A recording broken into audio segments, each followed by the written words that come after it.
And we're live. Hi, everyone. So, if you've noticed, we have been kind of missing for a Yeah, couple where of have you weeks. been? Well, I know you have been working on other projects, and so have I. Yeah. And we're getting, for one of the projects I'm working on, we're getting ready for a very big launch, and we're working with a particular platform that I feel is really just going to blow people's minds. And we are working with this platform together to launch both of us about at the same time. You talk about the So, Ovis News thing, right? yes, Ovis News, full disclosure. It's a pinned tweet on my Twitter account. It's also a pinned story on my LinkedIn. You can read more about Ovis News there. But full disclosure, we are working with the two people who we're about to bring in now on our podcast. They are the creators and brains behind Zap Life and ZapTheory. And I want to introduce you to two of the smartest guys I have been privileged and honored to meet, Mark Schwartz and Gil Bindelglas. They have just been a pleasure to work with. They are just forward thinkers, they are out of the box thinkers, and this is what makes it so exciting to work for them. And I really want people to find out more about their project and what they're doing and how this has the potential to impact all of us. So, everybody, please welcome Mark Schwartz and Gil Bindelglas. Hey, Hi, guys. Hey, guys. thank Welcome you. to the show. That Yeah, was we've quite an been introduction. Bill and I have Hopefully, a lot to live up to Bill and there. I have been I'm sorry, Gil, but Bill and I have been away for a couple weeks, both a little distracted. So it's nice to step back into the podcast waters with Yeah. you guys and get the ball rolling again. So how's it been? You guys we're all a little crazy right now, getting ready for a very big launch. Yeah, thank you. This weekend, as you know, the Zap Life launch, and you guys are playing an integral part of that. And of course, next week, someone told me there's an election. I don't know. Um, It's I haven't noticed. a local thing, right? exactly, it's the Santa Monica School Board. Yes. Um, so yeah, a lot of exciting stuff coming up. But thanks for having us. Oh, of course. I'm so glad to have you guys here because I really want you to share everything about the platform because I think it's revolutionary. And one of my favorite things that Mark always says is the revolution will be tokenized. Am I getting that right? Yes, ma'am. Mark says that, and that's one of my very favorite things he says because it just makes so much sense. And when you learn about what's happening in this space, especially with what they're doing, it makes sense. It's it does make sense, and it's an exciting time. As hopefully we'll discuss with you guys, we think we've created a platform that has just unprecedented properties, just properties you don't see when it comes to tokenization. And there are a lot of tokenization platforms out there, but we worked hard with our engineers to really structure and engineer this in a way that not only fosters like community, fosters and promotes all different aspects of a community coming together in a tokenized manner, but it's also compliant, and it's compliant with securities regulations, compliant with SEC Howey test, and so we think we've just created something that's pretty special, and we're grateful for the Ovis team to be a part of it as well. And zooming out and putting all this in context, Tim Draper says that blockchain is a revolution with a capital R, and it's going to be bigger than the Iron Age, the Industrial Revolution, the Renaissance, and the internet put together. And you think of the wheel or the printing press. These were revolutions in technology, but they're called a revolution with a capital R because it permeates and affects and impacts every aspect of life. Economics, politics, social anthropology, our very way of being. And blockchain is positioned to do that in just the next few years. Everything about life is going to be radically different in a way that we can't understand. We lived through it with the internet. So we asked ourselves, well, it's the privilege of a lifetime to eat the popcorn and watch another one of these revolutions happen. We saw it with the internet. What would it be like to be able to contribute a verse to the symphony? And we, had some fun with a really creative team and said, okay, well, let's get to work and build an infrastructure that contributes a verse to the symphony. So, okay, a couple of things, because I want you guys to understand that, we're geared towards people who are just starting to learn. Hopefully, people who are new to the space and learning about all the products and, and the technology, the context and technology behind all of that. So we're hoping we get some new people just starting to learn. First of all, let's explain. I love the way you explain tokenization, Mark, both of you, but I don't know that people grasp how much tokenization is going to play in our lives moving forward. And if this is the first time you're hearing about it, it really, first time I heard about it, I found it mind blowing, and the possibilities just became endless in my head, Right. thinking, wow, there's so many things that this could affect, like blockchain technology does. In 2000, what you wanted to start thinking about was going out and starting a website.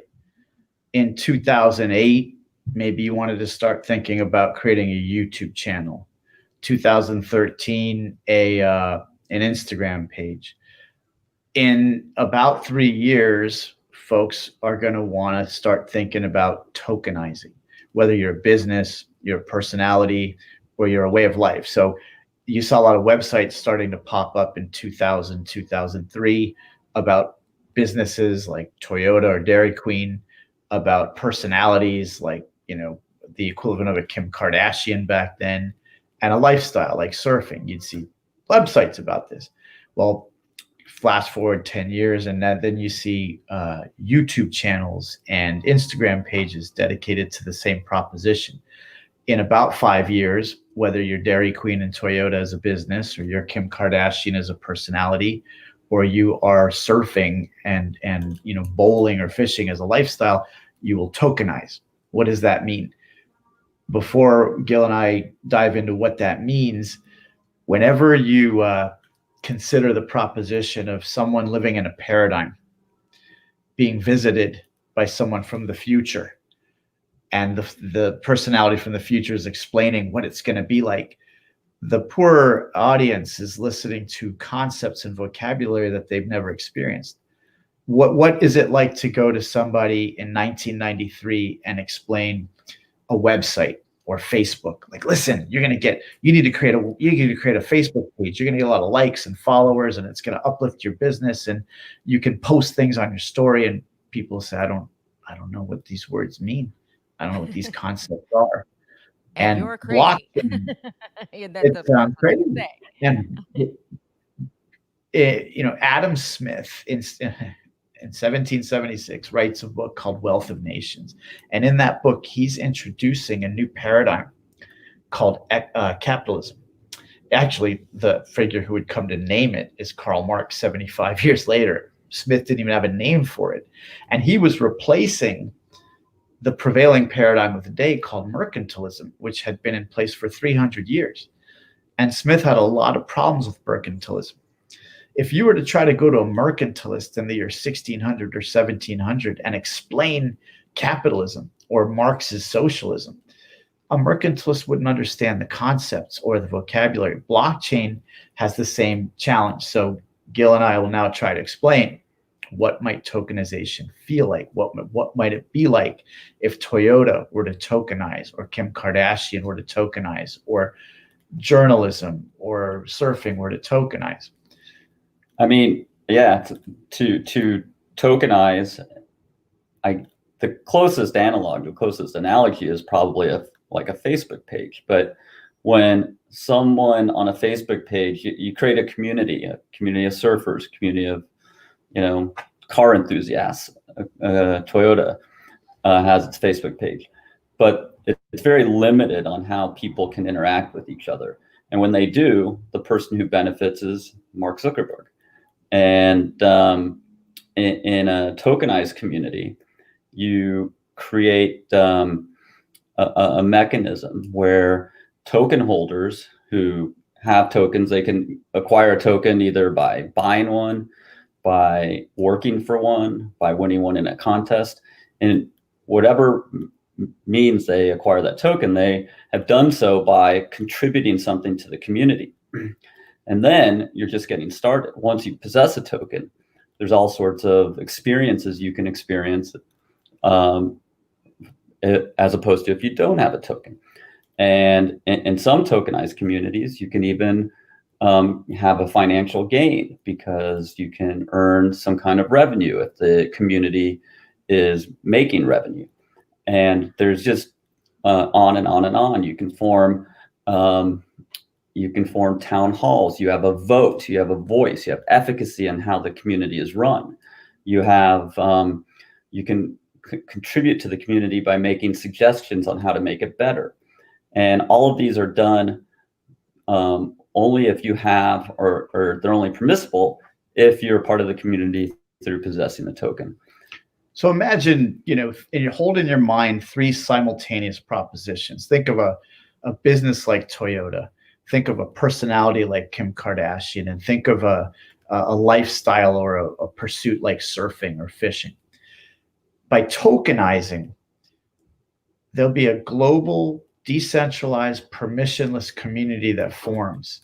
And everyone that's a member of that community is making a contribution of either effort or ideas or money to that community.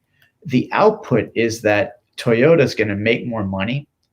Toyota is going to operate at a higher level, deliver a better car experience. Why? Because folks around the planet who are dedicated to either Toyota specifically or the automotive experience in general are incentivized, as Gil said, to bring their genius, their ideas, or their efforts, or maybe a couple of dollars, and they're going to uplift everything the way Toyota is today to a higher standard. Same with Kim Kardashian. So she might get folks proposing better shoes that she could wear, or a better sort of approach to fashion. Well, today they could do that on Facebook. Number one, the guy making the money off of that social anthropology is Mark Zuckerberg. But number two, there's no real reward for folks who come to Kim with ideas, who come to Toyota with ideas, or who come to surfing with ideas. The reward for doing that in a tokenized construct is the token. Now, the token might have economic value or bring financial gain in two separate ways. One is the token could go up in value over time. As we record today, Bitcoin's flirting with an all-time high. Even more sexy is a second way to enjoy financial gain, which is the possibility that as the community starts to uplift its operation and certainly its revenue, token holders can have a small share of that financial gain. That's the economic dimension of experiencing tokenization as a token holder in a community, as a member of the community devoted to that passion. As Gil observed, there's a second dimension simultaneously besides financial gain. There is efficacy and sort of governance and political, your sort of political animal, the voice you have inside you that wants to express and share perspective. You could do that a little bit on a Facebook page or an Instagram page or a YouTube channel with your comments and the trolling and so forth. But if you're incentivized to bring terrific ideas about the future direction of the community itself, well, you really feel like your voice matters. And you can, as Gil said, you could construct your own town hall. You could structure your own vote.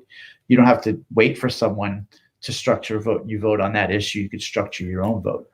And even I think more profoundly, if you're a member of Kim Kardashian's community, you can structure votes in her community. You don't even have to be in your own community. You can structure, make suggestions for her community. You can structure town halls in her community.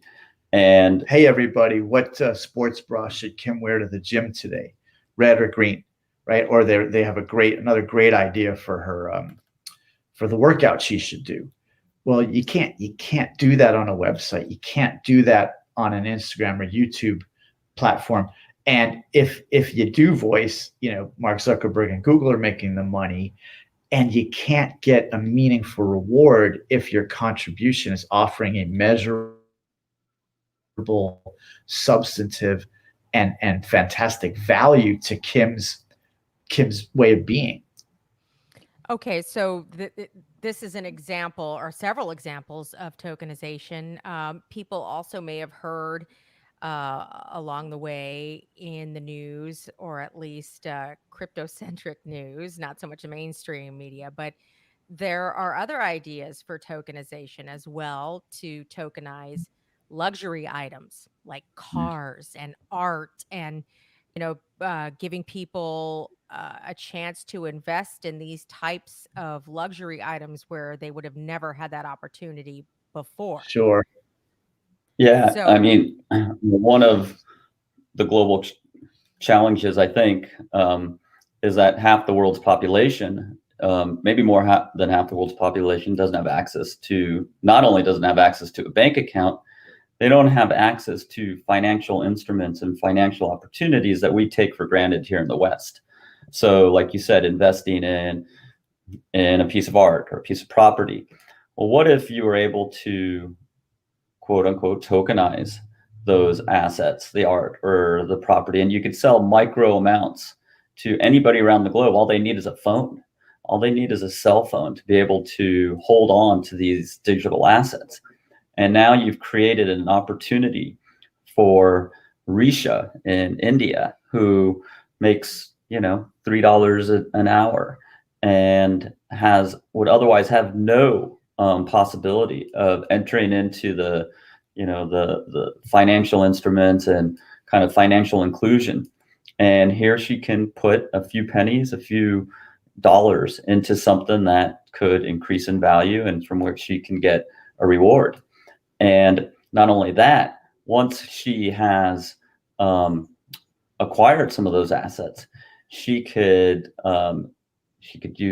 use those assets as collateral for a loan. She could use those assets for other dimensions. People can loan her money. She can loan other people money or tokens. And it's just, that's just where we are now. In 3 to 5 years, as Mark said, there's going to be so many possibilities.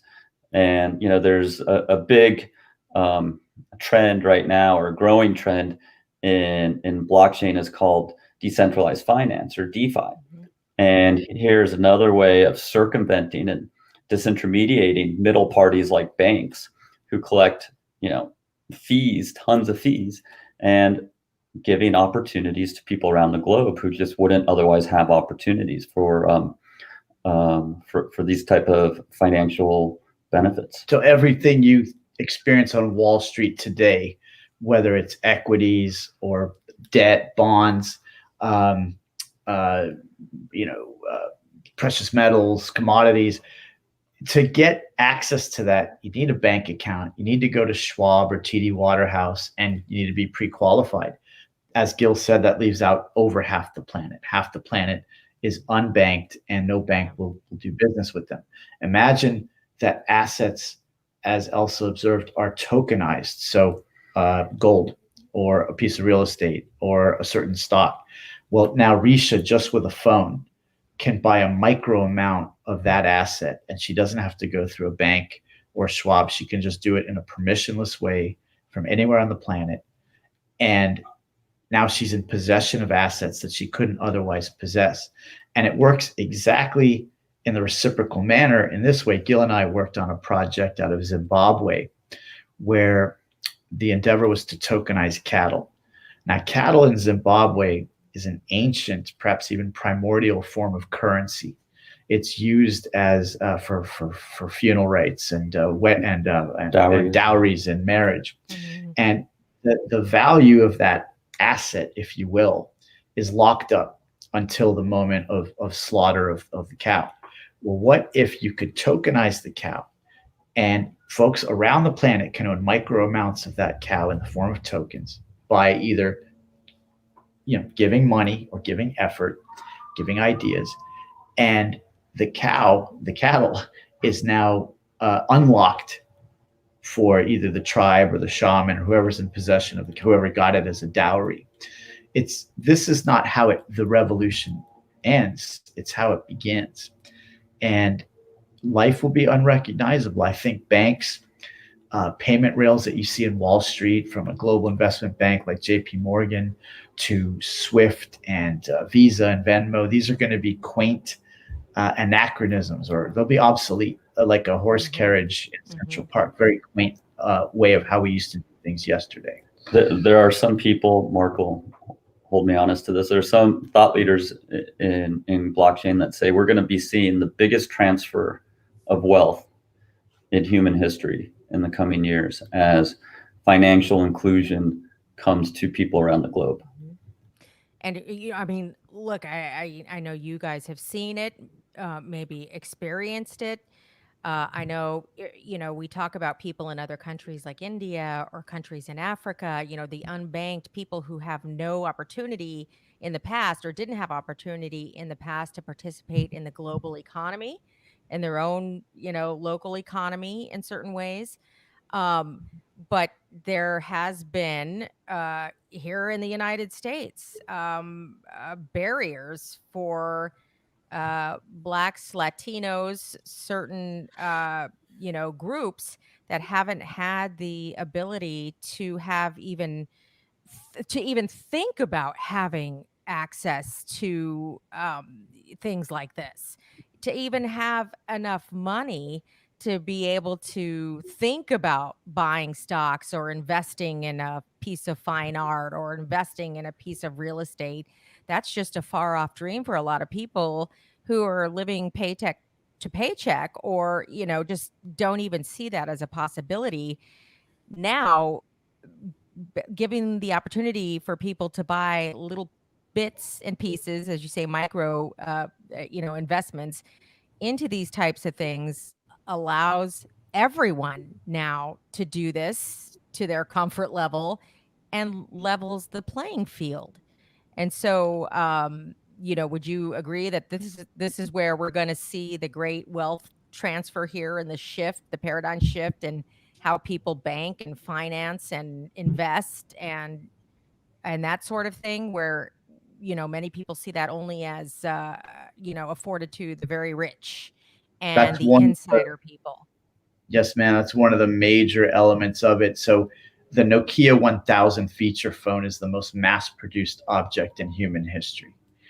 And there are folks in the Amazon basin who are hundreds of miles from electricity, but they have Nokia 1000 phones and a solar panel, and they use it to check the weather.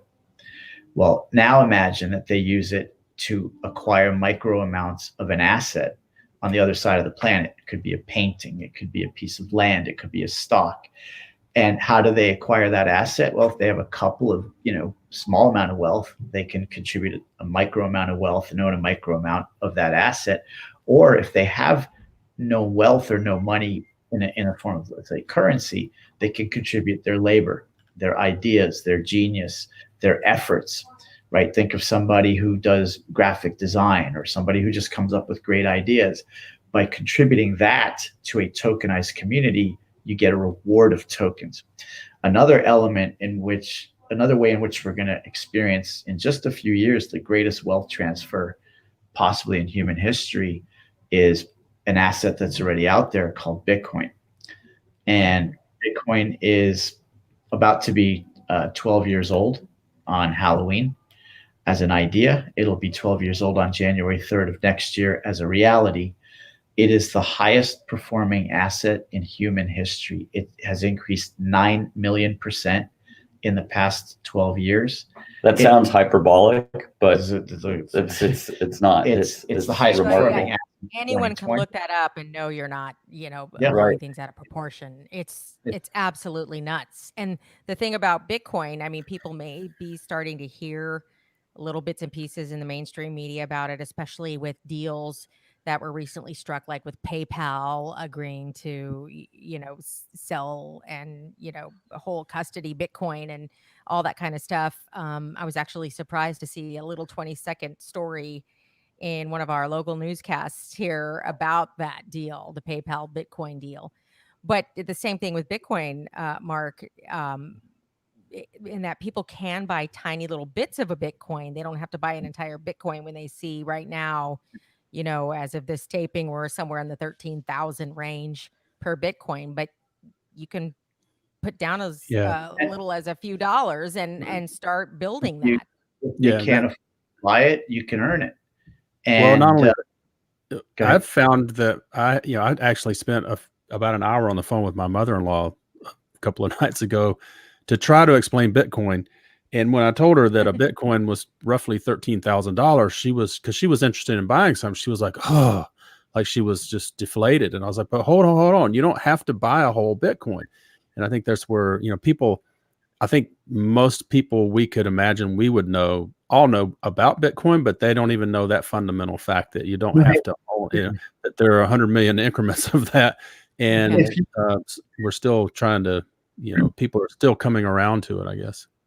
If you study the technology of Bitcoin at the level of software code, there actually is no such thing as a Bitcoin. The unit that is in play at the level of software code is something called a Satoshi. And what we understand to be a Bitcoin is divisible to 100 million units. Each of those units is a Satoshi.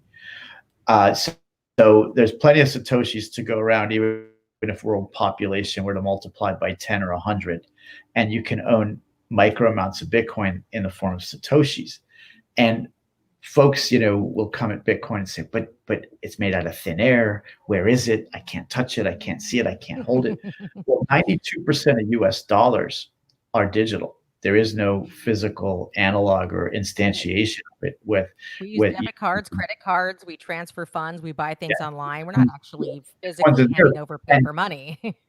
Not only is it ones and zeros, but the Fed or the Treasury, depending on which actor is in play at the moment, just goes and presses a button and prints millions or billions or now trillions more. I think there's been more dollars printed in just the past few months than in the history of the dollar. The thing about Bitcoin is that can't happen. It cannot happen. Bitcoin its supply is going to be finite. There'll never be more than 21 million ever created. And that won't happen for another 140 years. So far, Bitcoin has created 18 million. There's 3 million to go. 5 million of them have been lost forever, which this is fantastic news because, again, it's divisible to 100 million units. But it's the hardest money ever created in human history. And the word hard can best be understood in terms of money by distinguishing it from its opposite, which is easy money. So easy money is a type of money. We've used all kinds of objects as money in human history. We've used tobacco shells. We've used paper printed by governments. We've used metals. We've used coins. Most of the monies we've used in human history falls into the category of easy money because it's easy to create more of it, right? If we're using shells, if you look hard enough, you'll find more shells. If we're using dollars, if the government wants to, they can print more dollars. Gold is the hardest money we've ever experienced up to now. And the reason is there's a lot of gold underground, probably more than we can ever want to use, but it's very expensive to get to. It takes a lot of time and a lot of expense to get to it. Even if the price of gold were to multiply by 100, it still has the same time and expense. So the amount of gold that gets spit out, the amount of new gold that gets dug out of the ground every year remains the same every year for thousands of years. The amount of gold that it takes to buy a loaf of bread in the Roman Empire is about the same as the amount of gold it takes to buy a loaf of bread now. That's why gold holds its value as a hard money. Bitcoin's even harder because every 10 minutes, only a certain amount of Bitcoin get created. And every 4 years, that amount drops by half. Every 10 minutes, the amount of Bitcoin get created drops by half. Soon there'll be no more Bitcoin created. So it's finite, it's hard, the hardest money ever created. And anyone on the planet with a phone can either buy a micro amount or earn a micro amount, or if they have a lot of labor and a lot of genius and a lot of dollars, they can acquire a lot of Bitcoin. And what you're seeing now as well, and by now I mean, just in the past 2 months, is major players from Wall Street that once, maybe denigrated Bitcoin or didn't take it very seriously or said it was, a scam or a bubble, are coming in. Michael Saylor, the CEO of MicroStrategy, a Fortune 500 company, announced recently, and he's been going on all these podcasts. Basically, his full-time job now is just going on podcasts to explain their strategy to buy Bitcoin. And they took all of their cash assets, all their money that was in cash, $425 million, and bought Bitcoin. That was a few months ago, and now the appreciation of that Bitcoin in just a few months has outperformed the actual revenue of MicroStrategy in the same time. Yeah, isn't that nuts? I mean, yeah, really, it's probably 700 million now. Michael Saylor's sitting pretty, but he's a classic example of he can't beat him, join him. Right. Well, just those of us who knew about Bitcoin knew this was going to eventually happen. Everybody else had to take their time and come around.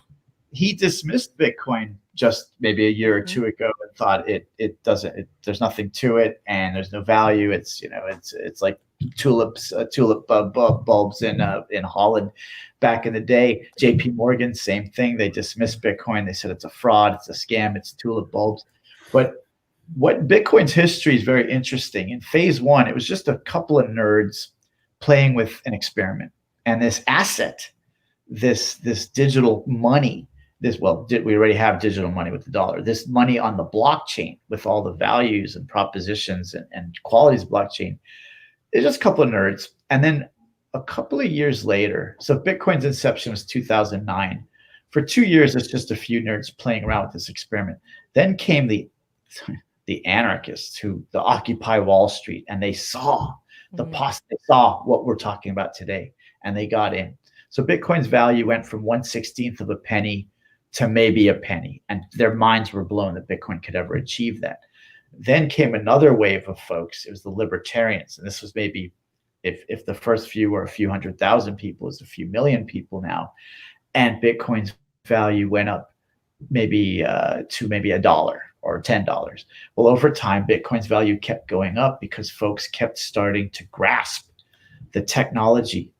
Folks who laugh at Bitcoin simply don't understand it. They haven't taken the time to understand the technology, to understand the economics, and to understand how Bitcoin is a new form of money. Michael Saylor is an example at JP Morgan. Once they took the time, Michael Saylor said, the thing about COVID is during a shutdown, you have time to learn. You have time to read things that you wouldn't otherwise learn and read. So he studied the technology at the fundamental level. He studied its economics.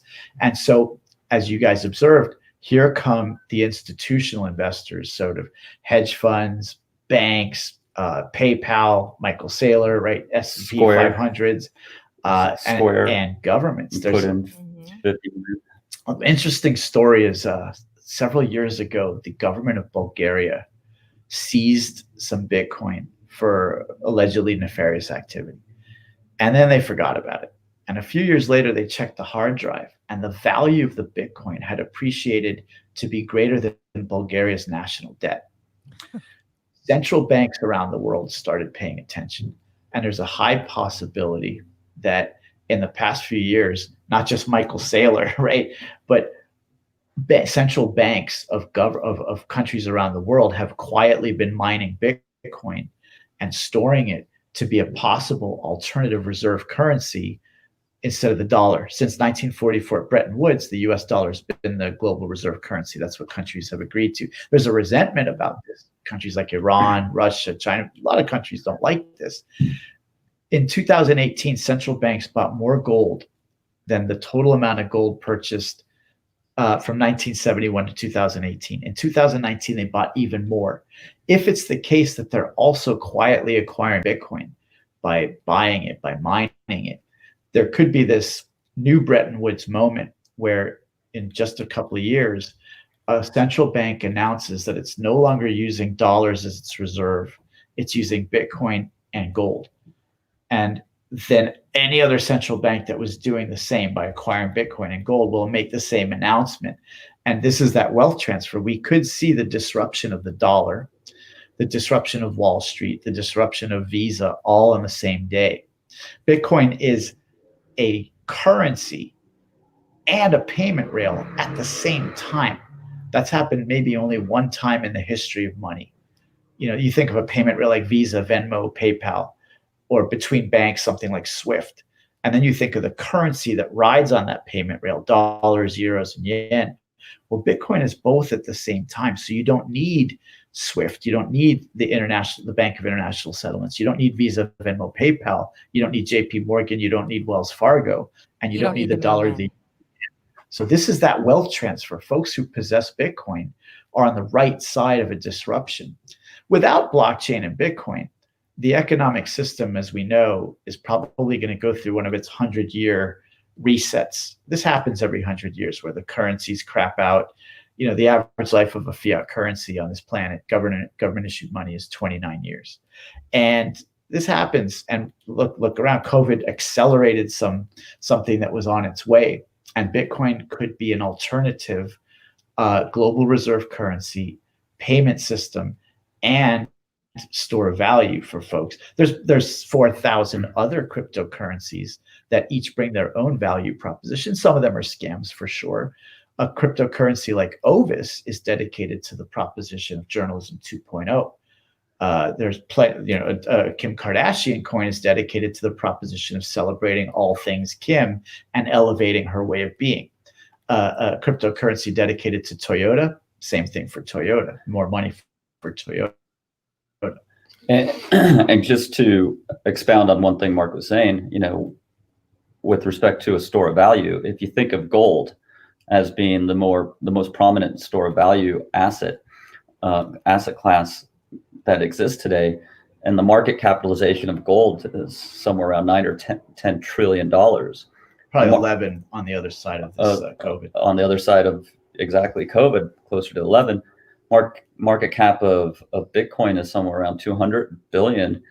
That sounds like a large number, but it's just a fraction of where gold is. So if Bitcoin were to rival gold as a store of value over the next few years, you know, what's now $13,000 of Bitcoin is going to be $300,000 or $400,000. Now, there are other asset classes that are stores of value. There's derivatives. Global market cap is 640 trillion. There's bonds and debt. Global market cap is 240 trillion. Fiat currency is not a store of value. It's a medium of exchange, but about 80 trillion. Gold, 9 trillion. And there are thought leaders who say Bitcoin in particular and other cryptocurrencies in general are positioned to take chunks of these market capitalizations because folks will not want to possess a bond. They'll want to possess Bitcoin or another cryptocurrency. They won't want to possess a derivative in its old form. They'll want to possess the new form that's tokenized. So you're looking at there's one thought leader who says the average value that Bitcoin's going to be, its market cap will be 160 trillion, which would position Bitcoin to basically be such that every Bitcoin is going to be worth $10 million. Now, you got to zoom out and put this in context where money is an interesting phenomenon in the human experience, but it's hard to define in the same way that a theoretical physicist struggles to define gravity or light or electricity, phenomena that we experience every day and we use every day, but we can't define it, even in theoretical physics. Same with money. We can't define it. A PhD in economics would say, I can't define money, but money does have 3 uses and 4 properties. The 3 uses of money are store of value, medium of exchange, or unit of account, sometimes a combination. And the properties of money are fungible, divisible, portable, and scarce, and maybe durable as a 5th property. Well, cryptocurrencies can perform as a store of value, look at Bitcoin, as a medium of exchange, as a unit of account, and they certainly bear the properties of fungibility, portability, divisibility, scarcity, durability. So this is money 2.0. It's store of value 2.0. You take fine art, you tokenize it. Now that's the tokenization of art. And soon we won't be measuring Bitcoin in terms of dollars. We'll be measuring dollars in terms of Bitcoin. And that presupposes that the dollar will even exist.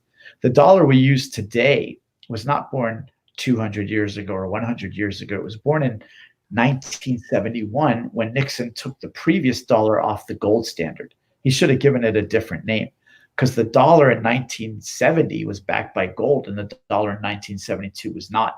It's two different monies. The dollar in 1970 or 1969 was born in 1944 at Bretton Woods, set at $35 per ounce, backed by gold. And before Bretton Woods, there was another dollar. So fiat currencies, they disappear pretty quickly, and that's because governments print so much of it that its value diminishes to zero very quickly.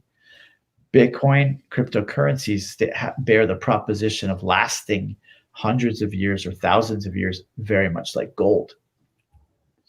So I told you guys, Mark and Gil can explain this so well. I personally, I hang on every word when you guys talk about this, because it's so inspiring and it's just incredible and mind-blowing what we all have to look forward to.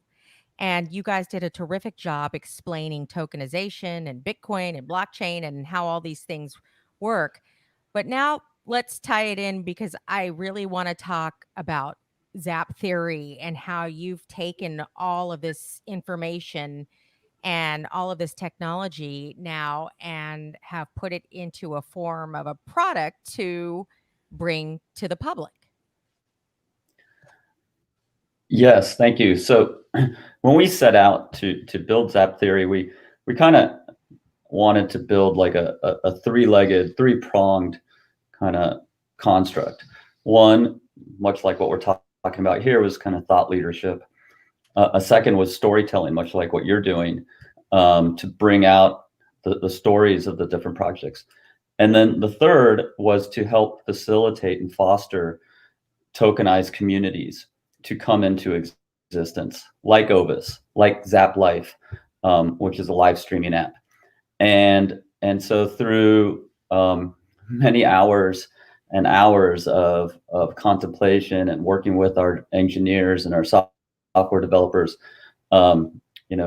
we came up with the ZapTheory platform, which, like we talked about, allows for communities, whether it's a person, whether it's a passion, whether it's a business, to come and tokenize and create their own instantiation, their own tokenized community on the blockchain. And a threshold step we took was to define our mission. And we tried to do the Socrates thing, right? The unexamined life is not worth living. We tried to bring some rigor at the philosophical level and the level of mission and purpose. We looked around, this is going back a few years, and we looked around, and we said, Carl Jung says that our greatest problems won't be solved, they have to be outgrown. And Buckminster Fuller says, in order to overcome an existing paradigm, you can't resist it, you got to create a better one. And we looked at the economic construct of the planet, the global economic structure. We looked at the political structure, look at the election right now. We looked at a lot of things, and we said, our mission is that anyone who experiences our platform will get the introduction of a lifetime. They get to introduce themselves to the best version of themselves, that they get to glimpse and live toward their greatest self, their greatest way of being. They get to self-actualize, and they get to own themselves economically, politically, in the terms of social anthropology, and in terms of something that's hidden under our economic way of life and commerce, and underneath our political way of life and voting and going on rants on Facebook, and underneath our social anthropology of dating or friendships and discourse. Underneath all of that is something hidden, and that's being itself. And it's inspired by a philosopher named Martin Heidegger, who asks the question, what is being? And he asks that question by saying, well, why are there beings at all instead of non-being? On the other side of all this inquiry, we said, well, self-actualized people must be what they can be. So let's create a tokenized construct where, in order to possess a token, You must bring your greatest self. And if you do that, either with action or ideas, you will earn a reward of tokens. And that's ZapTheory's mission. And the page that you're on, Zap Life, it's another project that you mentioned earlier that we're closely involved with. And they took a lot of those concepts. It's a startup founded by, it's a women and minority owned startup. And with not only wanting to take the experience of live streaming, certainly during a COVID pandemic when people are stuck at home and quarantined and nobody's laughing, nobody's smiling anymore, and make that experience, bring back that experience under these trying circumstances. But they also wanted to uplift the circumstances of the minority communities, of underserved communities, much like you were talking about earlier, Elsa. And by kind of creating this hybrid approach of having, a traditional app that's, you can download at the App Store, download on Google, but also have the ability to acquire tokens and to contribute and participate in the community through the tokenization process. We think they're kind of at the tip of the blade of this new revolution. And it's a revolution on so many fronts. It's a revolution for uplifting certain communities. It's a financial revolution, giving people the opportunity to create financial abundance in ways that they've never been able to do before. It's a revolution in terms of content creation, in terms of allowing anybody who comes to the platform to be both a consumer of content and a creator of content at the same time. And you just don't have that. And it's exciting. And their launch is this weekend on Halloween with the largest virtual Halloween party ever. In a word, Zap Life is live streaming 2.0. And its inception came by the team looking around at live streaming 1.0, which became very used in COVID. And Zoom and Facebook Live and Instagram Live, and they found problems with it. And they said, well, let's not whine about the problem. Let's not even bring a solution. Let's outgrow the problem, create a better construct. And they said, let's create live streaming 2.0. Live streaming 2.0 has certainly better audio and video quality. It enables anyone watching a live stream as an audience member now to be a content creator within the live stream and to earn money. When you live stream now as a content creator, who makes the money is Mark Zuckerberg on Instagram, YouTube. If you live stream on YouTube, well, the platforms that they're on, that their content is on, make the money. Yes, ma'am. Now, if I go and create a live stream on Instagram or YouTube, YouTube make a lot of money. If I go on Zap Life, I'm making that money. And my audience who's watching me, they can earn money as well. This is through, again, tokenization. So Zap Life's first instantiation will be on Halloween as bringing back music and dance. And the nightclubs are closed. The concerts are shut down. No, they're not. If you're a DJ, if you want to put on music, you can come to Zap Life. And instead of Instagram or Zoom or Face or YouTube, you can do it here, make more money, have a much deeper connection with your audience, and they themselves can make money. And then we're going to expand out to education, worship, mosques, synagogues, fitness classes, gaming for sure. So Zap Life looked at the planet this summer and said, it's been a hell of a year. We forgot how to dance. We forgot that the music is still playing. So let's bring that back. Let's let the DJs come and spin, because there's a tremendous resentment among DJs with respect to Instagram and the other platforms.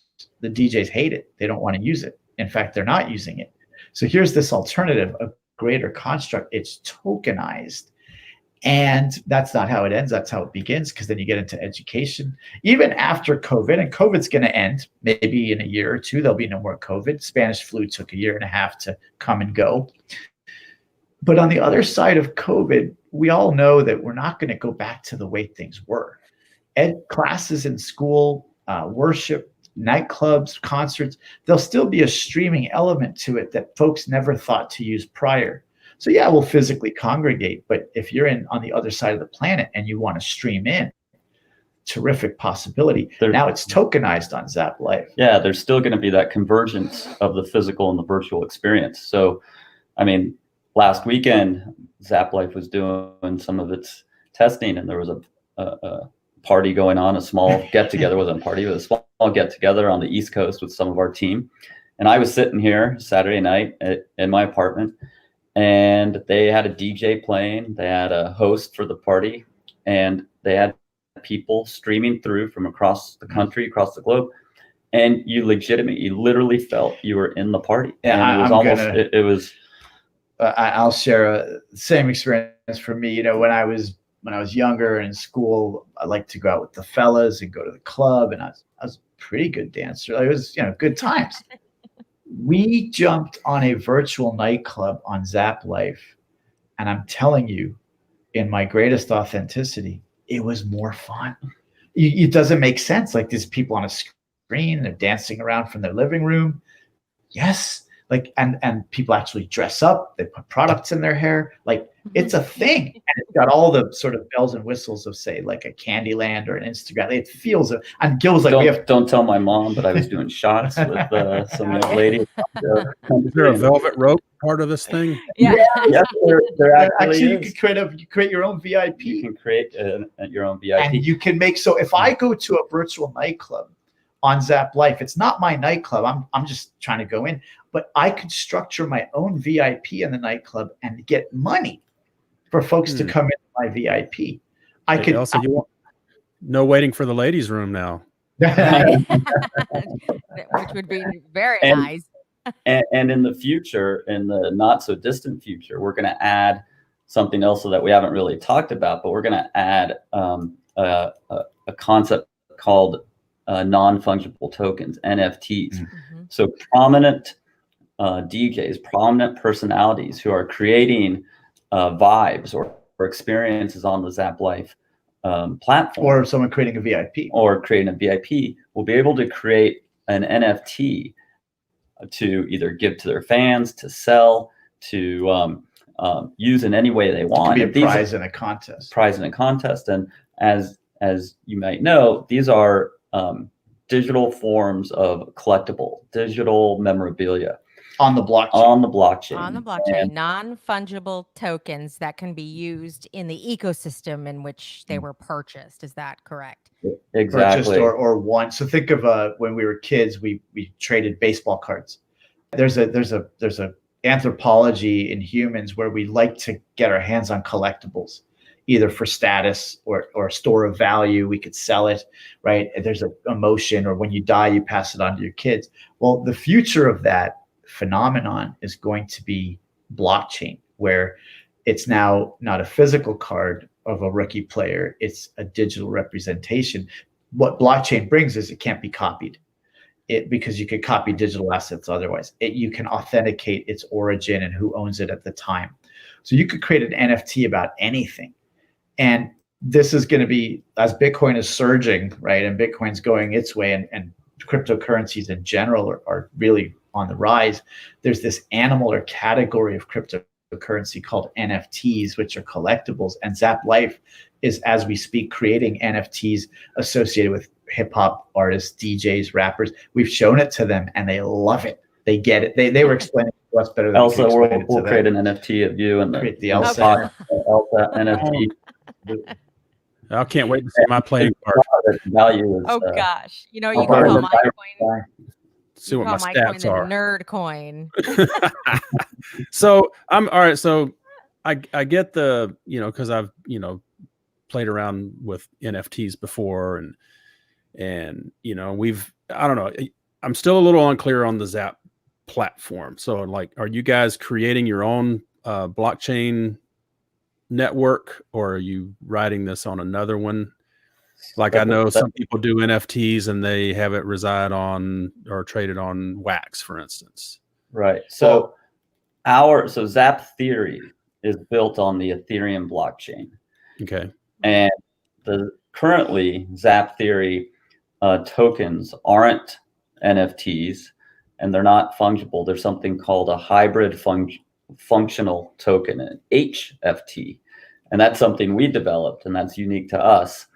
And much like we were saying earlier when we started this conversation about the tokens, the properties of these tokens being fostering this community building, fostering all sorts of interaction and collaboration within the community members and token holders. They also are compliant with SEC regulations, and it's been carefully engineered. Whereas most tokens today, if you go to Coinbase, you go to Binance, there's only one reason to possess a token, and that's for appreciation, buy low, sell high. You can't hold one of those tokens today and earn sort of a dividend or a payment. There's very few where you have voice and governance. The HFT, you could of course buy low, sell high, and you could also hold it and share in that some profits from the community, right?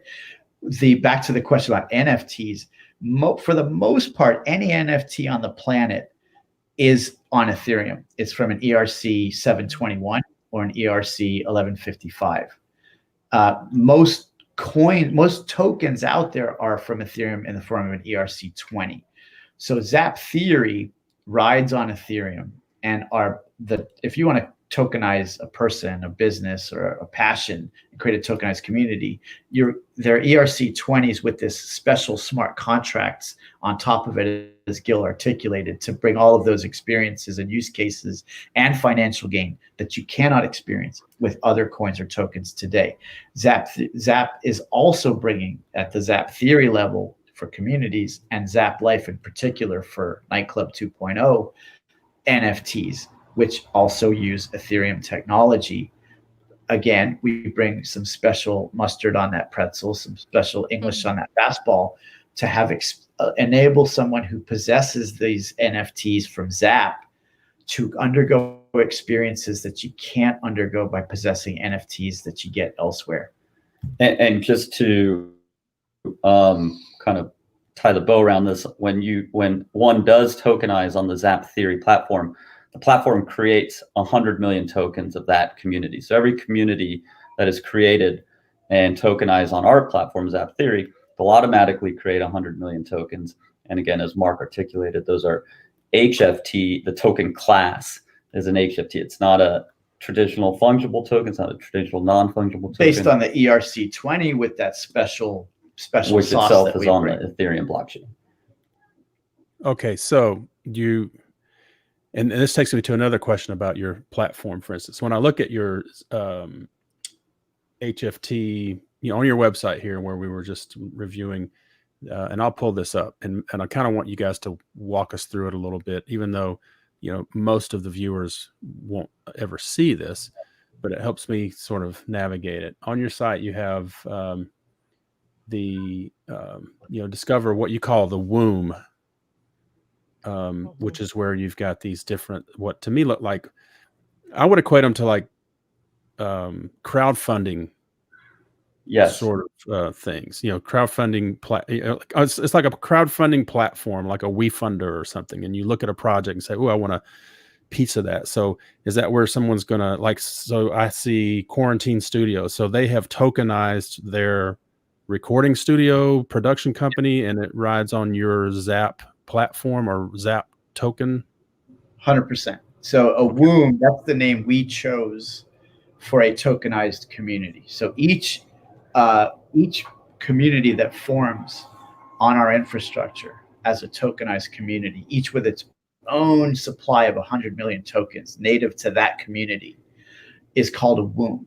We chose that because the words we use create the house we live in. And in blockchain, the fashionable term for tokenized community is an ecosystem. This tokenized community over here is the the Cardano ecosystem. This tokenized community over here would be the Quarantine Studios ecosystem.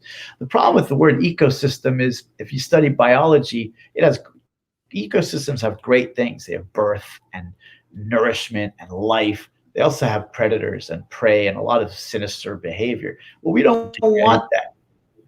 Mhm. A womb, last I checked, unless your mom's a giant screw up, a womb is a place of love and growth and nurturing and warmth and just beautiful things. So you come and create a womb, a tokenized community. Quarantine Studios is a great example. Jim Jones, prominent hip hop artist. You ask kids today, like, oh, I love Jim Jones. So he came to the ZapTheory platform. He said, I get it, I love it. And he created 100 million Quarantine Studio tokens that represent that are associated with the Quarantine Studios womb. So how do you get a token? Why do you want a Quarantine Studios token? What's the point?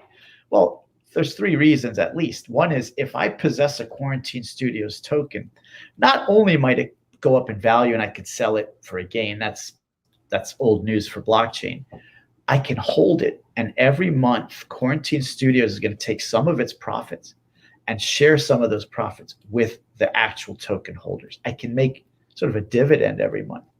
Number 2 is, I cannot just be a fly on the wall watching what Quarantine Studios is doing every day, and recording and meeting the artists. Without a token, I don't have that access. But I can even make suggestions. I could say, listen, for your next song, think about this. Or I could structure a vote or a town hall with all the other Quarantine Studios token holders around the planet in a live stream, let's say, and say, hey guys, we should have a party, or we should have a different logo, whatever it could be. If I bring great ideas, I feel that I have an efficacy that I don't feel when I go vote for either Trump or Joe Biden. An efficacy that I don't feel when I go on Facebook and I try to share my perspective to a community. Here, folks are listening. And I also connect with the other token holders. We talk about anything from the new songs in quarantine to music in general. So if that's my incentive to have a token, the economic gain, the financial gain, the governance and the political voice and the efficacy of sort of having a voice in the future direction of the actual studio, and Jim Jones will perhaps listen to my ideas. How do I get a token? Well, I could buy one. I can earn one. Let's say Quarantine Studios needs graphic design or some sound engineering or just some great ideas. They can pay me, or other token holders in Quarantine Studios could pay me directly for my services to them, and I earn Quarantine Studios tokens instead of dollars. And I could also win them. Jim Jones might put up a contest once a week or once a month or once a day saying, who has the best idea? Whoever can come and win this contest as emblematic through their contribution to the community with actions or ideas, I can win tokens. So I can buy them, I can earn them, I can win them. And why do I want to hold them? I get this payment every month. I can vote on things. I can structure my own vote. I can always sell them. And any of those financial moves are compliant with SEC guidelines. So it's not going to be classified as a security where you got to list and disclose and pay all these fees. It's a revolution. Okay, so I think I get it. I mean, your whole thing is very hybrid, in my opinion. It's almost I almost feel like it's a combination possibilities of social media platform / exchange, several things. It's just as a guess of what I'm looking at, but at the risk of going too deep here, you have these categories of entertainment, like Jim Jones is probably in the entertainment category as far as a womb. But I'm going to ask, what in the world is the personhood category? That's Kim Kardashian, right? So if you go and look at Facebook or Instagram, a lot of what you see that's instantiated as a person. Well, what if you don't create a website for Kim Kardashian or a Facebook page or YouTube channel or Instagram page, but rather a tokenized community, a womb? Well, first of all, Kim has a revenue stream that she can't have, right? She's selling tokens, just like Jim Jones with quarantine. This is sort of your crowdfunder aspect of it. So there's a revenue stream for Kim. folks who go to her Instagram or YouTube channel or Facebook page, now they're on the comment, they're saying what they're saying. But here, if they say things or proffer ideas that make her or her community better, they get a reward of tokens. So if you want to spam, is that because Kim decides it, or it's a smart contract built in that it could go one of three ways? Think of, there's three possibilities. Kim can create sort of an autocracy where it's up to her, sort of like a monarchy, right?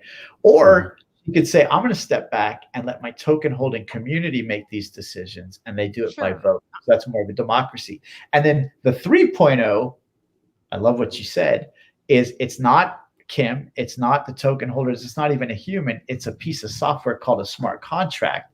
And that has algorithms that are making assessments minute by minute of how much folks are contributing in terms of ideas or actions. And if it's a terrific measurable contribution, a reward gets dispensed to the contributor of the idea or the action.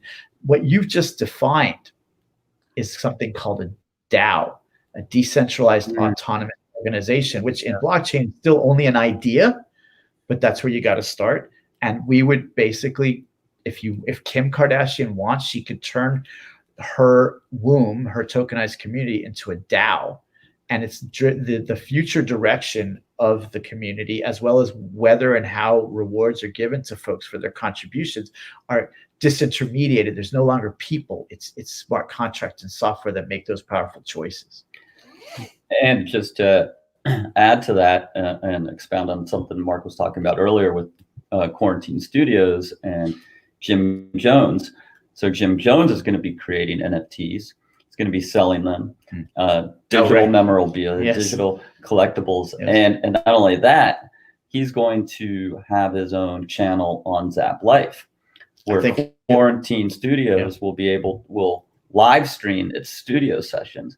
And only certain token holders will be accessible, have the privilege of coming in and viewing live sessions. And he'll set the criteria on what that on the threshold of how you get that privilege, whether it's purchasing a certain amount of tokens, whether it's winning a prize, a reward for a contest. But these are ways that he's going to integrate and incorporate the physical expression, the physical experience with the virtual experience. And that's why we say it's a new social anthropology. Jim Jones was going to launch Quarantine Studios anyway. And that's in response to COVID, which is it's very cumbersome now for folks to get together in studio and record. He said, I'm going to make it virtual. And we said to him, well, why don't you tokenize it? And he said, what does that mean? And we said a few things. And just a couple of minutes later, he was explaining it to us better than we could explain it to him. From the financial gain for a token holder to the governance and the voice you have, to, as Gil said, the access you have that's exclusive, to the NFTs that you can earn or win as collectibles or buy as collectibles. He got it. And so what he did was he created an NFT. It sold in like a day. He tokenized Quarantine Studios. There's 100 million of those. Those are HFTs. All of this rides on Ethereum. And this is not the end of the story. It's the beginning of it. Because what we feel is the only use case in blockchain in its 11-year, 12-year history, the only reason to possess a token or a coin up to now, whether it's Bitcoin or any of the other 4,000, 7,000 coins, is speculation.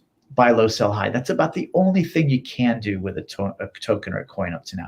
There's a few governance tokens that have come out where you have a token and you can vote on things. Pretty good. Is there a token that exists where if you have it, not only can you vote, but you could structure your own vote? You could attend a town hall or structure your own town hall. You can hold it and passively earn, sort of a payment every month or every quarter from the profits of the community. The only place where that can happen is on the ZapTheory platform. And we can't imagine this instantiation or version of ZapTheory, everything we're diving into. We did go a little deep. It's still only Jeff Bezos selling books on the internet. If you come visit us in 5 years, there'll probably be a lot more. Now, where will those great ideas come from? The community. right? They're going to bring us great ideas and say, you should add a sunroof to this car. Jeff Bezos wanted to sell books on the internet. Now he's going to Mars. So blockchain, it's not us, it's blockchain. And there's no genius here from us. It's coming from the folks who are going to come and adopt these platforms. Like Jim Jones himself or one of his token holders can say, hey, I want to be able to do X. And we're like, we never thought of that. We're glad you did. First of all, here's a reward of tokens for that idea. Second of all, we're going to go to our engineers and we're going to add that feature. And I would say that our engineers, NJ, Nitin, they are certainly top caliber engineers. They're actually artists and geniuses and musicians with the way that they go and work with the design and implementation of these wonderful software, this terrific software and these terrific tokens. And I just want to make one additional point, in case anybody from the SEC is listening. We keep referring to our HFTs as compliant. And what does that mean? And why do we make that bold statement? Whereas most tokens are likely securities or have properties of securities. So, and Mark will keep me honest. He's the compliance expert here with the legal mind. But a security and the SEC, when the SEC judges if an asset is a security, it goes by a Supreme Court decision, the Howey test, which goes back about 80 years. And the Howey test has 4 elements that have to be satisfied for an asset to be a security. So you have to be contributing money, element 1, into a community, element 2, with the expectation of profit, element 3. So check those boxes. If we just stopped there, then our tokens probably don't pass the Howey test. But the fourth, and they would be classified as security. But the 4th element of the Howey test is that it has to be through the efforts of others. In other words, if you're making a financial gain, you're sitting on a lawn chair and others in the community are devoting efforts that gives you financial gain. If that's happening, then it's a security. Then it's a security. And as we've talked about much throughout this conversation, our tokens, our HFTs, the HFTs from the ZapTheory platform, what we haven't mentioned is they are locked. You cannot receive a financial gain. You cannot sell those tokens. It's software, right? Until and unless you've done and you performed a certain number of use cases, like we've talked about, whether it's structured a vote or structured a town hall or structured or participated in a contest, contributed an idea, proffered an idea. All these ways of contributing to the community have to be, you don't have to do all of them, but you have to do a certain number of them to unlock those tokens and start and be eligible to have that financial reward or abundance of either receiving dividend. You cannot sell your token and you cannot enjoy financial gain from your token in payments every month until it's unlocked. How do you unlock it? You've got to roll up your sleeves and devote efforts to the community. If you don't, you do have the token. You might even be able to, you can vote on things, you can participate, you have access, but you can't enjoy that financial gain. You cannot sell it because it's software, it's programmed. Once it's sellable or otherwise stays in your possession, you can earn dividends. Well, then you're getting that financial gain, but it's because you made that contribution. A meaningful effort, meaningful contribution to the community. And, we designed it primarily not to satisfy the Howey test, but primarily, as we've been talking throughout this conversation, to foster that community, to foster an environment, create an environment. To create community 2.0, right? To where communities up to now in human history goes something like we've had tribes, city-states, empires, feudal manors, kingdoms, republics, Facebook pages, right? We need a better construct of community where folks are bringing their best self. And remember, ZapTheory's mission is anyone who experiences our platform gets introduced to their best self. And they self-actualize and they glimpse and live toward their greatest way of being. So here's this incentive to bring your best genius and ideas, your greatest actions and efforts. And if you do that, the tokens you possess will unlock and activate, and you can enjoy financial gain. So the token doesn't go through a state change. It just becomes available. Well, it sits in your wallet from day one. So whether you bought it, you earned it, or you won it, it's sitting in your wallet and it's yours. If you want to sell it and make a financial gain, it will be blocked from you. You will not be able to do that because it's a piece of software that's programmed to be locked. If there is a payment that month from the community, let's say they're making a lot of money, Jim Jones Quarantine Studio or Toyota or Kim Kardashian or Zap Life, you're not going to participate in that distribution of profit.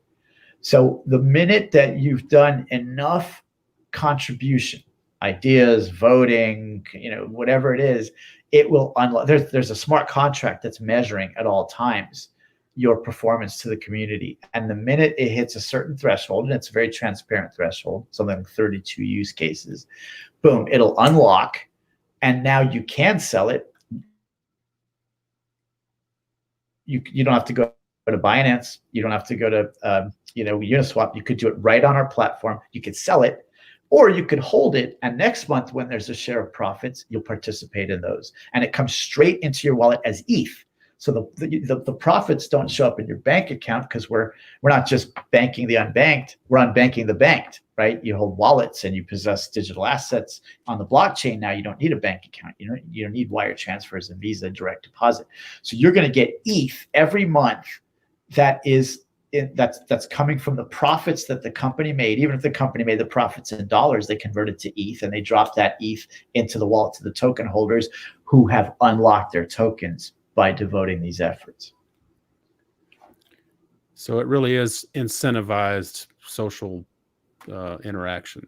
Yes, sir. And the inspiration for that is Satoshi Nakamoto and Bitcoin, because how every 10 minutes, new Bitcoin are created.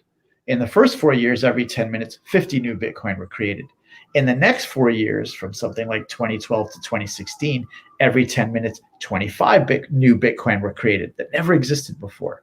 And in the next 4 years, from 2016 to 2020, 12.5 new Bitcoin were created every 10 minutes. Now, 6.25 Bitcoin are created every 10 minutes that are brand new. And that'll go for another 4 years. Like clockwork, every 4 years, it drops by half. But where do those Bitcoin go? When a brand new Bitcoin is created from that it didn't exist before, every 10 minutes, who's the first party to possess it? A miner. Why? It's a reward. What did the miner do to earn this reward? The miner performed meaningful actions. This is no joke what the miner does, to secure the network and update the blockchain and make sure that it's accurate and trustworthy and verifiable.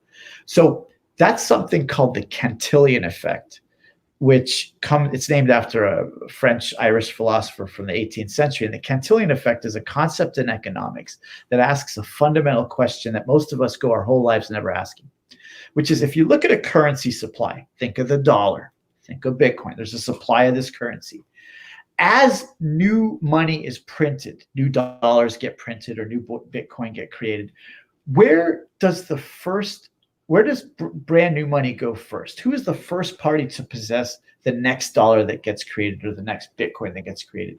Well, with dollars, yes, and no good. 2008, right? I mean, there's lots of ways to improve the construct that we have, the Cantillon effect we have. So Satoshi said, I'll try. He said, I'll create a global, decentralized, permissionless, neutral, transparent construct that is both a currency and a transaction system with a transparent supply that is predictable and ultimately finite. It's a transaction system and a currency at the same time.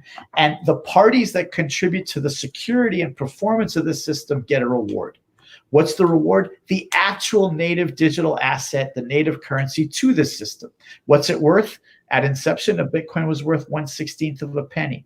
What's it worth today? $13,000. What's it going to be worth in a few years? Maybe $10 million. Maybe. Well, we were studying Satoshi. Satoshi might be a woman. might be a group of people, might be an alien. And we said, look at that Cantillon effect. How can we create a money supply such that as the supply of money that's sort of in reserve gets introduced into circulating supply, it lands into the possession of somebody who made the community better. The Howey test, right? I mean, the Howey test, we weren't even thinking of the Howey test. We said, we want to uplift and elevate communities where folks bring their best self, best ideas, best action, whether it's Kim Kardashian and what shoes she should wear that night, or it's Dairy Queen and what ice cream they should serve next year that's more nutritious, or it's surfing and what's the best way to wax your surfboard. Well, if you bring a great idea, or you introduce a new surf wax, or you bring some kind of great action, just like a miner does in Bitcoin, you're not doing what Jamie Dimon does, which is a whole lot of nothing. I participated in the Bank One outsourcing. My law firm and I, we represented them back in 1998. Jamie Dimon was running Bank One back then. And I kept asking myself, what the hell? Like, what do banks do today? And Bitcoin does it a whole lot better. So the Cantillon effect is the name of the game, is to think of a currency supply such that the new currency introduced into circulation is dropped into the hands of the folks who are devoting the best efforts and making the greatest contribution of efforts and ideas to the community to uplift the community so it makes more money, or it has a greater footprint on the planet, to stamp possibility with the stamp of being, as Heidegger would say. Does that answer your question, Bill? Yeah. I'm laughing because there's so many elements to it. I understand how initially it can be a little confusing, but once you start spending time in this space, you really just start to see how mind-blowing this is and how this is going to be, in my opinion, applied to all different industries, ways of life, etc. It's really incredible. All readers who study Bitcoin will come and say, in all honesty, whether they're PhDs in economics, or they're software engineers, or they're business, I thought I understood it, and now I understand it in a whole new way, a radically new way, because Bitcoin, in particular, blockchain in general, is a revolution with a capital R. It's going to be bigger than the Iron Age, the Renaissance, the Industrial Revolution, the internet put together. It's a revolution in 3 dimensions simultaneously. It's a technology revolution. There's never been software code like Bitcoin in human history. It's a lot like when they split the atom, or they invented the wheel or the printing press. It's just a mind-bending software code. It is also a revolution in economics, and we went deep on that with Cantillon effect and limited supply. And it's verifiable and it's transparent. It's also a revolution in governance and political theory. So think of Thomas Jefferson, right? And John Locke and Thomas Hobbes and Rousseau. It's a revolution in social anthropology. That's Bitcoin. So blockchain in general tries to take Bitcoin to the next level. I like to analogize Satoshi to the Wright brothers. They got us in the air. But along came Howard Hughes and NASA 66 years after the Wright brothers were walking on the moon. Jeff Bezos is selling books on the internet. Now he's going to Mars. So there's terrific ideas coming into blockchain to build on Satoshi's foundation. And so every time we come at it, whether we're studying Bitcoin or we're adding refinements to ZapTheory, I tell you, I've never had more fun. It's never been a more exciting and challenging and rewarding intellectual experience and intellectual exercise. And we're dancing to the music. And that's why I think what Ovis is doing is also so remarkable, because they're taking this technology and they're dialing it up in a way that's never really been done, using the TCR, the tokenized curated registry, to authenticate, validate, and identify real news from fake news, and to have a decentralized way of curating news. And it's just never been done before. And it's such a brilliant concept, and it's going to revolutionize, not just media and journalism, but that technology can revolutionize any type of curated list. 100%. And it's just something that pre-blockchain, you couldn't do. Mark Twain makes the observation that if I don't read the newspaper, I'm uninformed. If I read the newspaper, I'm misinformed. And this has been a problem since ancient Egypt and ancient Babylonia, is just what's in the paper. Well, Journalism 2.0, brought by Ovis, is a newspaper where any news on there is accurate, trustworthy, verifiable. Why? Because think of that Cantillon effect. Instead of a Bitcoin going to a miner as a reward for securing the network, an Ovis token goes to a judge, a curator, a fact checker for curating the news and making it and deeming it to be accurate, trustworthy, verifiable.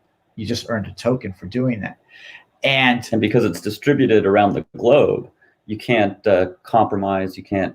It's not like a single curator, a single fact checker. There's got to be consensus among fact checkers around the globe. Just like in Bitcoin, that's the same way that they come to consensus around the planet that a transaction is valid and should go on the ledger immutably. So Ovis is this moment of genius in communications itself and in storytelling itself, where for the first time in human history, you have accurate, trustworthy, verifiable content, and it's using blockchain technology, the very same technology and incentives and rewards as Bitcoin, to give us a list of events in the past that we can all agree upon together happened that way. And as Gil alluded, there's other lists that need to be curated and rendered accurate, trustworthy, verifiable. Think of admissions offices in college, where whether it's Yale or USC, you had problems with folks being admitted to a university because they were lying on their applications. When you look at Yelp and you're trying to figure out which restaurant to go to, how can you trust that information? If these lists, a registry is nothing but a list. If you put these registries and these lists on the blockchain, then that's doing what Ovis does. A community of folks around the planet, just like Bitcoin nodes, are looking at proposed information and saying, this goes on the list, this is accurate, or it doesn't. And if they do their job, they get a reward of tokens. Right, because currently, just so people understand the analogy with Yelp, right now Yelp can be totally manipulated. You know, the business owner can have a bunch of friends go on and leave 5-star reviews and get their friends to do the same thing, and so on and so on and so on. Yeah, and you can pay. You can even pay them. Pay Yelp and say, make my business, 5 stars. That's part of their business model. Right. They're paid exactly to manipulate the list. That's supposed to be an accurate, verifiable list. Right. Whoever puts Yelp on the blockchain is going to put Yelp out of business. Whoever puts Facebook on the blockchain is going to put Facebook business. Whoever puts Amazon on the blockchain, right? So the Amazon disrupted Sears, right? The Sears catalog. Sears was, created during the Great Depression, rose to be one of the top performing companies in economic history. Jeff Bezos puts them out of business with a technology called the internet. Well, either Jeff Bezos is going to tokenize and put Amazon on the blockchain, or someone else will. Either way, Amazon as we know it is disrupted. Mm-hmm. Yelp as we know it is disrupted. Uber on the blockchain Uber did to taxis. Uber on the blockchain is going to do to Uber what Uber did to taxis. So it is a revolution, and it's difficult to imagine, understand, conceive, and fathom how life is going to be 10 years from now. One thing for sure, it's going to be unrecognizably different.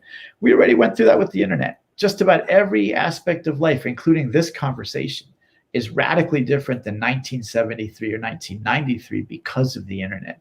And to go back in time and try to explain to somebody in 1973, Uber or Facebook or Zoom, that they're just not going to get it, because it's a different vocabulary capturing different concepts that humans have never experienced before in human history. Bitcoin certainly does that for money. There's a way that humans are experiencing money by possessing Bitcoin that's never happened in human history. And blockchain is going to do that for all kinds of other sectors.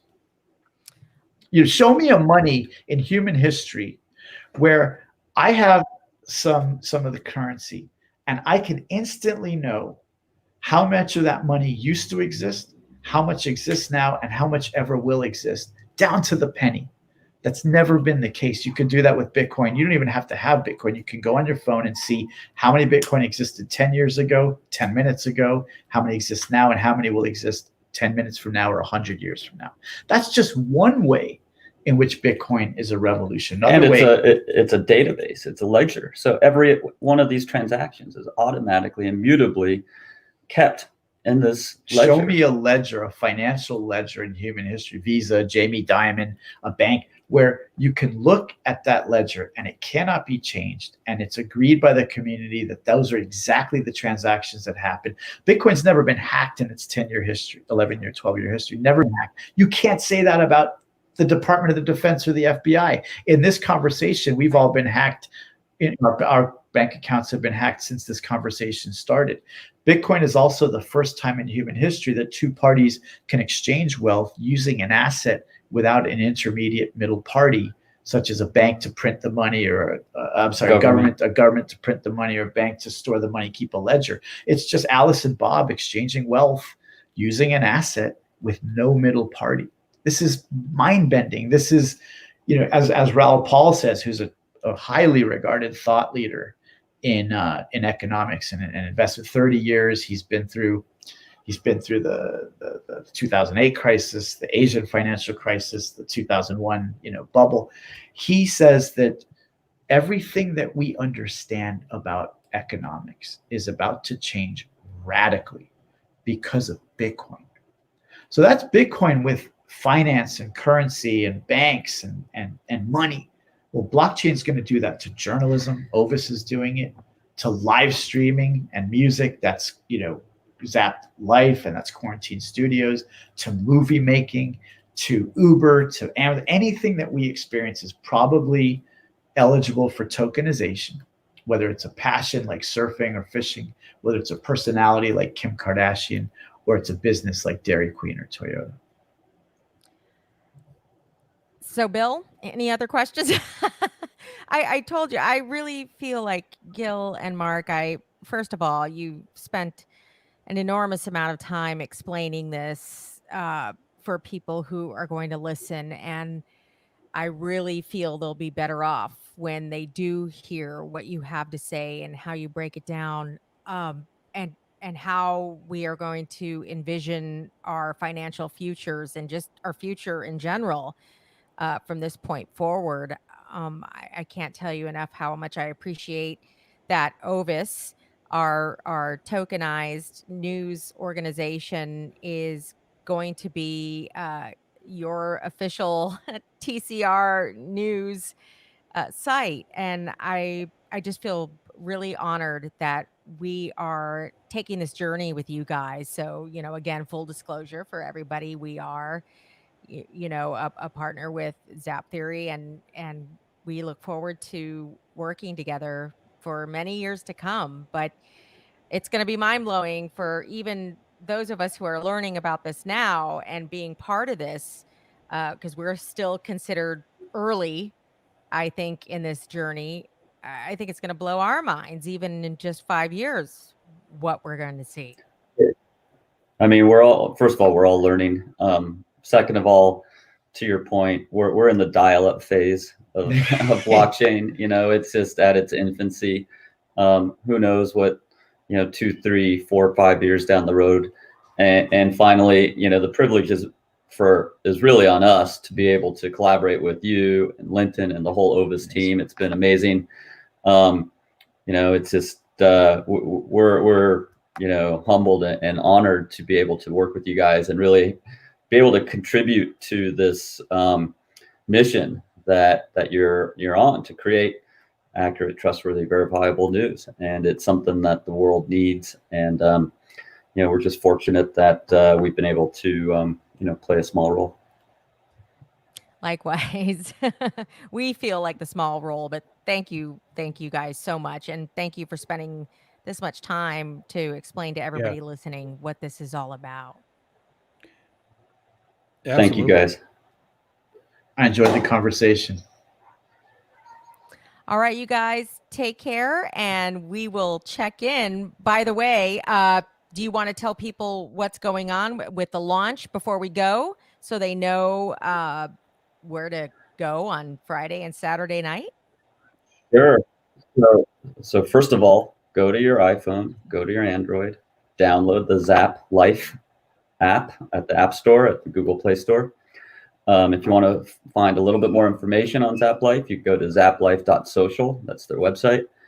Buy a token. Buy a token. Yeah. Earn a token.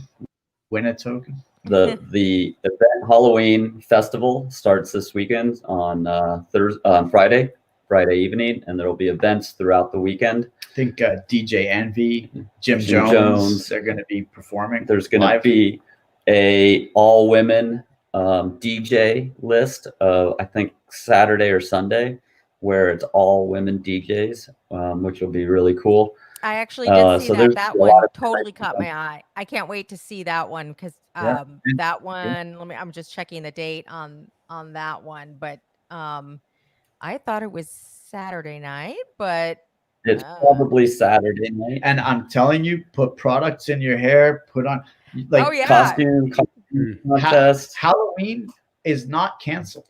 Do it put on like a costume. Going to the club. I promise you, because this happened to me, you will dance, and you will dance in a way that is glorious. And if you're on the app, I'm downloading it now so I can watch Elsa dance. Oh God, I don't know. People will pay you to not watch me dance. There's a lot of philosophy behind all of these, and Nietzsche says life without music would be a mistake. He also says, let us count each day on which we didn't dance as a day wasted. And I think that 2020, we forgot the music's playing. Like, you can dance. And I'm telling you, you go to this app, you go on one of these live streams this weekend during the launch. The Halloween's not canceled. Go to one of the costume parties, go to one of the clubs. You will find yourself dancing, laughing, having a great time, possibly in a better way than you used to at the club physically. But certainly in 2020 with COVID, with the holidays coming, Christmas is not canceled. We're going to save Christmas. The likelihood of getting roofied goes way down. Yeah, way down. You don't have to watch your drink. But yes, I have it. On the live stream, we can see this. But during the podcast, I've got my phone. There's also a studio called Sound Museum that for any fledgling musician out there that's looking for to get signed up, a shot, they're giving away a contest. So there's just going to be a lot of fun activities, fun contests, and great music, great DJs. And if you play music, if you are a DJ, you come to Zap Life. You could stream your own music. Forget about Instagram, because on Zap Life, you're going to make a lot of money, and you're going to give your audience a terrific experience, a deep connection with you, better audio, better video, a way for them to make money.